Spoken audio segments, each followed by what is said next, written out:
Hey, puppy. Hello, everybody. Ronnie Lee with BeingSeen.com here. And that is our new puppy, Peanut. And here we are in Playa Potrero, Costa Rica. And today's video, I am going to do a video about my top 5 tricks of living in Costa Rica. I've lived here for 2.5 years now, and I absolutely love it more than I did, say, 2 years ago. But I've learned some things since I've been living here, and these are my top 5 so far, in no particular order, mind you. So let's get down with this and go ahead and start with these. And I'm excited to tell you what I've learned. So let's do it. Okay, my first life hack, trick, rule, whatever we're calling these things, is there's a lot of debate about how expensive the vehicles are here. And they are if you're comparing them to the States or Canada. I don't know how they are in other parts of the world as far as price, but anyway, it's not about the cost per se, it's about what make you buy. And hands down, without a doubt, if you move to Costa Rica and you want to buy a vehicle here, Toyota. These dogs are dicks. Okay, now that we've gotten away from those dick dogs, without a doubt, Toyota. And let me explain that. There are a lot of mechanics here. There's also a lot of what we would call backyard mechanics. Growing up in South Georgia in the 70s, everybody was a mechanic. I'm like, bring it on down over there to Uncle Ricky. He'll be able to fix that. He's got a little shop. There's a lot of that, especially in the rural areas. But because of that, Toyota is so prevalent here, and I'm talking about like 90s models Toyotas before there's a lot of computer systems. If you have a Toyota 95 to 99 year, they're gonna have parts for these bad boys, and they're gonna know how to fix them.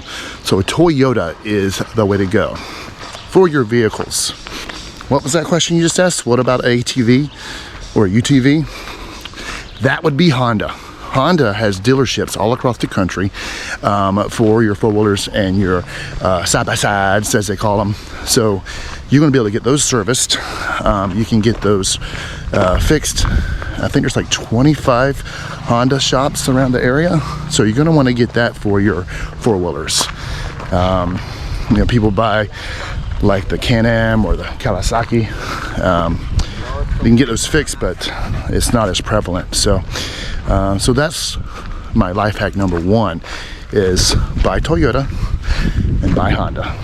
And don't bring your Porsche or your exotic vehicle over here. You ain't gonna be able to get it fixed, and there's like one road you can drive it on. So anyway, so there you go. There's hack number 1. It's so hard to do with these dogs. Okay. Trick number 2 is that with the rising costs of food in the world, and Costa Rica is no exception, going out to eat can be expensive. Going to get your groceries can be expensive. And one of the things you can do to kind of offset that is get out of the road for this car, first of all. Hola.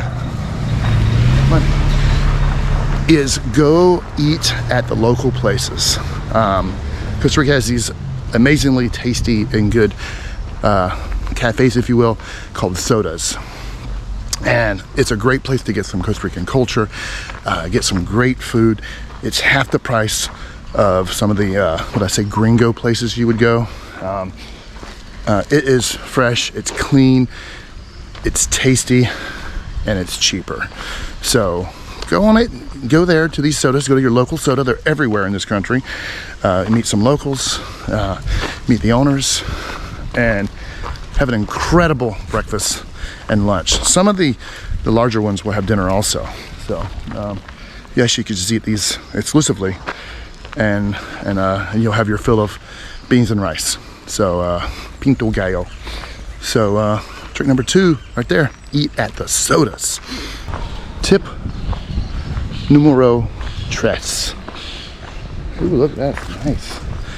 Is if you're gonna live in Costa Rica, if you're gonna live here, you have to get in the concept of fix first, buy second. And I'm saying that for a couple of reasons. One, you should do that anyway.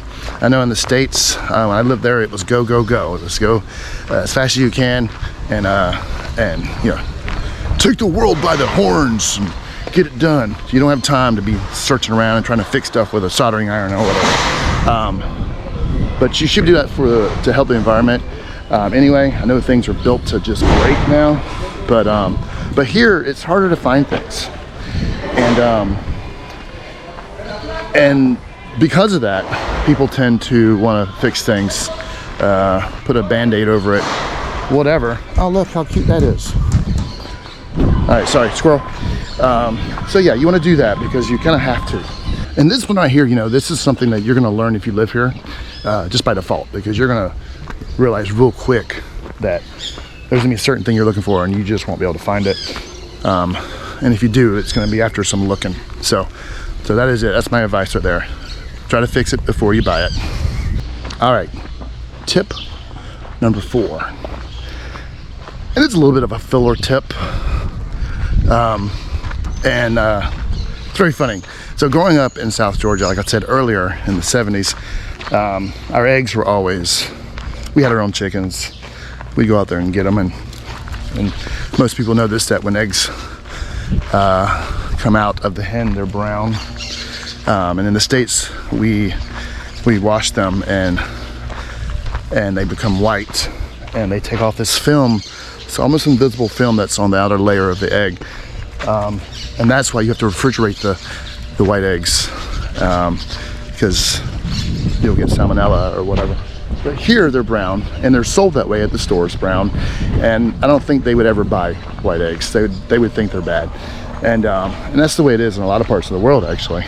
So because of that, you can keep them out of the refrigerator. And it's totally normal to have your eggs sitting outside on the counter.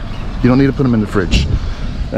So not really per se a hack you need to know, because you can put them in the fridge if you want, and they'll probably last longer, but you don't need to.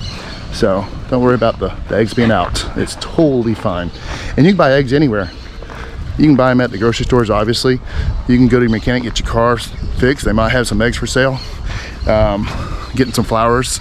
Here's some eggs for sale. So they're everywhere, and they're great. They're tasty, and they're fresh. All right. So I just had a lovely conversation with this new couple that was walking their dog also. It's great. Hope they look up the channel and say hi when they see this video. But anyway, now for the last clue. And this last one is a little controversial. Some people would say nay on this one, but I'm gonna say yay on this one, right? And my 5th tip of living in Costa Rica is keep an emergency stash of money in your wallet. $100 is perfect. And let me tell you what that's for. It's for a couple things. Probably thinking, oh, in case you get pulled over and you have to bribe the police, right? Now, I've never had to do that, and I've been here for 2.5 years, right? But I have told there's some truth into that, right? And you have to look at it this way. Say you're driving through a small town in the States, and all of a sudden the speed limit goes from 65 to 45, and there's a cop right there, and they give you a $300 speeding ticket. Okay, that would be defined as entrapment. But they get away with it because, well, you should be paying attention, right? So if you get pulled over by a cop here, and you say to them, hey, can we take care of this right now? And they say yes, and you give them $100 and that goes away, that money goes to them, it goes to their family, right? I'm not saying it's right, not by any means, right? Just saying it's an option, right? Do you want to play the game? Or do you want to bend the rules? Right? I don't know what your philosophy in life is on that one. I'm not saying, I'm not condoning that action, but I'm just saying having a $100 option might be worth it, right? I'm making a video. These dogs don't have any decorum with the process I'm doing here. Another option you're gonna need that money for is you find yourself in a late night rave in some mountain area or some field, right? And you were like, it is 5 a.m., I'm ready to go home. There's no cabs up in here, right? You better be having some money for somebody to take you home. They have Rojo rides here. People will use their personal cars as a little makeshift taxi situation. You got some money, you're getting home. Without that, you're sleeping in that field. So you want to have that emergency money in there. They'll take American money here, or dollars, and as long as it doesn't have any rips or tears, or put colonies up in there and just put some mil up there, you know, in your wallet. So that is my advice to you. My top 5 right there, in no particular order. Those top 5 will help you out if you plan on moving here. And like I said in all my other videos, just be flexible, be willing to learn, and don't be a dick. Golden rule of Costa Rica. So thank you guys for watching. It's been a little bit of a hard video to make with Peanut here on the leash, but I've enjoyed it. So thank you guys again. Thank you for watching my videos. Please like and subscribe, and I'll talk to you later. And like I always say, if you're coming here to visit in the Petro area and you see me running around, let me know. I'll buy you a beer. All right, Pura Vida, everybody. Bye-bye.